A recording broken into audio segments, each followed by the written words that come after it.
사도행전 마태복음 28장 18절부터 20절까지 같이 읽습니다. 예수께서 나와 일러 가라사대 하늘과 땅의 모든 권세를 내게 주셨으니 그러므로 너희는 가서 모든 족속으로 제자를 삼아 아버지와 아들과 성령의 이름으로 세례를 주고 내가 너희에게 분부한 모든 것을 가르쳐 지키게 하라. 볼지어다 내가 세상 끝날까지 너희와 항상 함께 있으리라 하시니라. 그러므로 너희는 가서 모든 족속으로 제자를 삼아 만천하에 다니며 모든 족속으로 제자를 삼으라. 제자들을 보내시면서 18절에 먼저 말씀하신 것이 있습니다. 하늘과 땅의 모든 권세를 내게 주셨으니, 예수님은 하늘과 땅의 모든 권세를 받으신 분입니다. 모든 권세를 주셨다는 걸 전도하러 보내시면서 왜 강조하셨을까요? 모든 권세보다 예수님의 받은 권세와 권위가 위에 있다는 걸 일깨우신 겁니다. 산헤드린 공회가 아무리 그 당시에 최고 권력기관이고 유대인 최고 의결기구고 예수님을 사형시키는 데 앞장섰던 곳이지만, 그러나 하늘과 땅의 모든 권세를 받으신 그분 밑에 있는 곳입니다. 그건 세상 권세고 세상 권력입니다. 베드로와 요한은 그 앞에서 하나님의 말씀에 순종했습니다. 그리고 순종하는 길을 택했습니다. 우리는 보고 들은 것을 말하지 아니할 수 없다. 지금도 마찬가지입니다. 지금도 우리가 복음을 전하는 가운데서 육신적으로 좀 연약할 적에 부모가 아주 무서운 분이면 말하는데 좀 더러울 수도 있겠죠.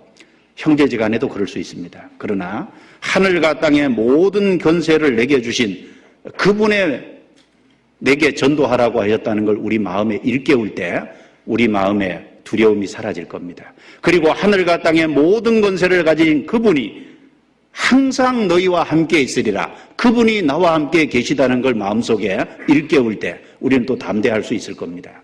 그래서 예수님께서 마태복음 10장에도 제자들을 둘씩 짝지어 전도하러 보내실 때 예수님이 3번이나 반복해서 하신 말씀이요, 두려워하지 말라는 말입니다. 왜 그러냐면 사람은 두려워할 수 있기 때문에 두려워하지 말라는 말을 반복했습니다. 마태복음 10장을 찾아보겠습니다. 마태복음 10장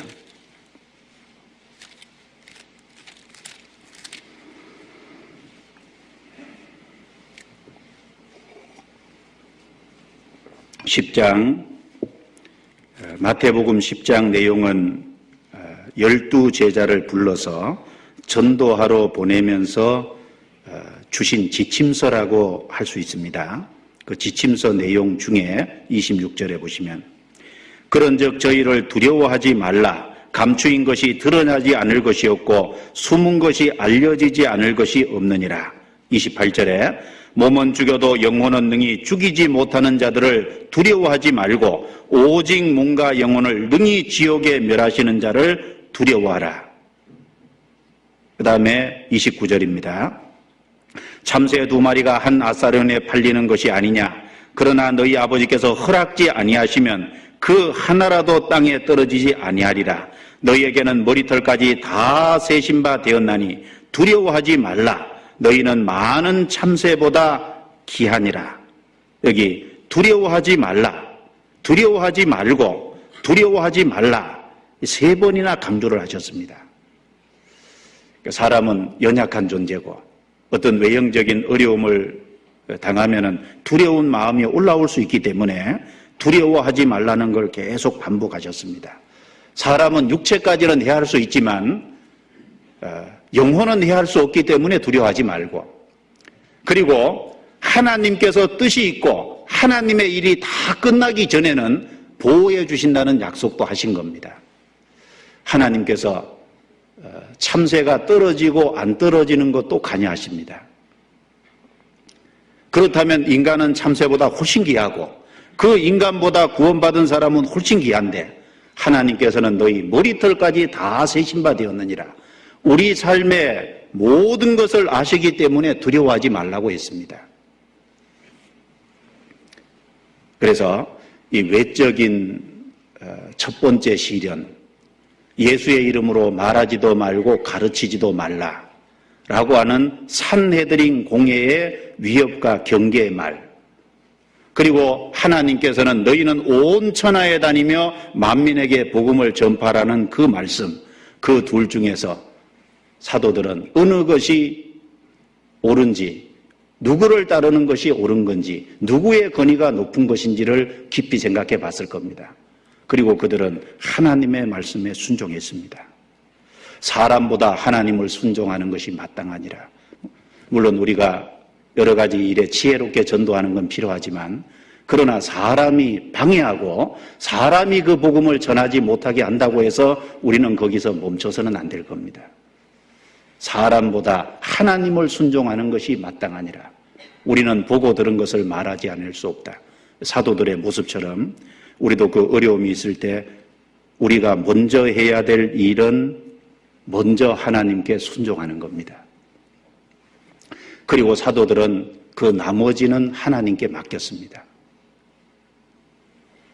먼저 하나님의 말씀에 순종하는 것을 택하고 나머지는 하나님께 맡겼습니다.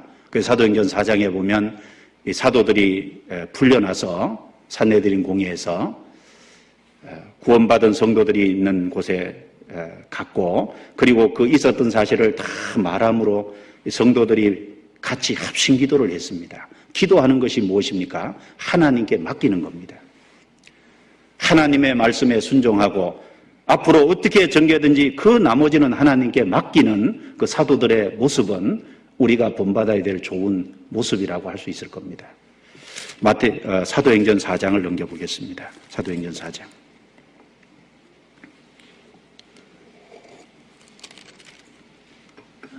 사도행전 4장 23절. 사도들이 노임의 그 동료에게 가서 제사장들과 장로들의 말을 다 고하니 저희가 듣고 일심으로 하나님께 소리를 높여 가로되 대주제여 천지와 바다와 그 가운데 만유를 지은 이시여. 그래서 구원받은 성도들과 함께 한 마음으로 하나님을 향해서 부르셨습니다.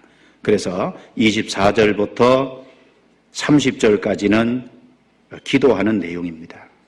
그들은 먼저 주님께, 주님 말씀에 순종하고, 그리고 두 번째는 주님께 한 마음으로 기도함으로 주님께 맡겼습니다. 그리고 결과는 31절에 나와 있습니다. 31절 같이 읽어봅니다. 빌기를 다하며 모인 곳이 진동하더니 무리가 다 성령이 충만하여 담대히 하나님의 말씀을 전하니라. 그 결과 성도들은 다 성령의 충만함을 입었고, 성령의 충만함을 입은 결과 그들은 마음이 아주 담대해졌습니다. 그리고 더 담대하게 복음을 전함으로 복음이 더 확장됐습니다. 그리고 33절부터 37절까지의 내용은 아까 사도행전 2장에 있었던 내용을 다시 반복을 해놨습니다.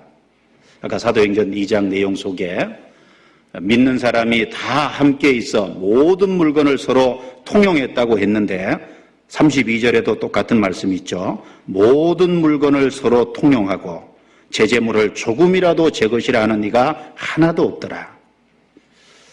그래서 34절에도 밭과 집 있는 자는 팔아 그 판 것의 값을 가져다가 사도들의 발 앞에 두매 저희가 각 사람의 필요를 따라 나눠주매니라. 그러니까 사도행전 2장에도 재산과 소유를 팔아 각 사람의 필요를 따라 나눠주고, 그 말씀이 반복되어 있습니다. 제가 생각해 보기를 왜 이 똑같은 내용을 사도행전 2장과 사도행전 4장에 반복해 놨을까? 이유가 있을 겁니다. 사도행전 2장은 아직 박해가 없던 시기거든요. 사도행전 4장은 박해 이후입니다.